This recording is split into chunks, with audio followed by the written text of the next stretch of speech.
hei pan na hi ti hian pal zong dai kal in kan thuam thar ve a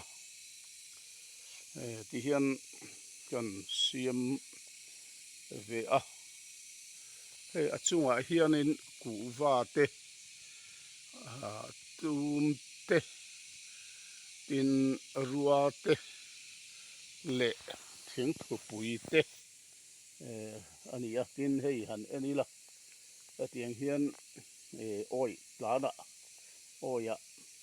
kontor ten changin kan siama ti chuan kan han da zong dai kal kan han ti phei ania hei kuminah hian an rawn zam chho chan dawn a hma in leilama an awm rewangin an te deuh hleka hei tiang chuanin tunai chuan lei tha te nen atangin ma kan langa hemi kan tihna chhan hi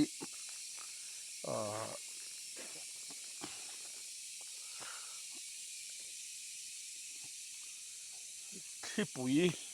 te alo tle pal theia engemaw a sang taka ban ro ban te mau ban te han phuna han ti ai chuanin heti hianin thing hnuaia rinom taka han da a hatia an rawn zam chhuah chho kha chuanin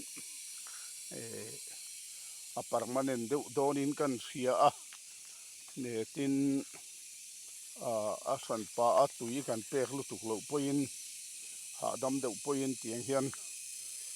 a awm thei dawna hei thingthupui te ngen chhanin le tunah chuan kuwa te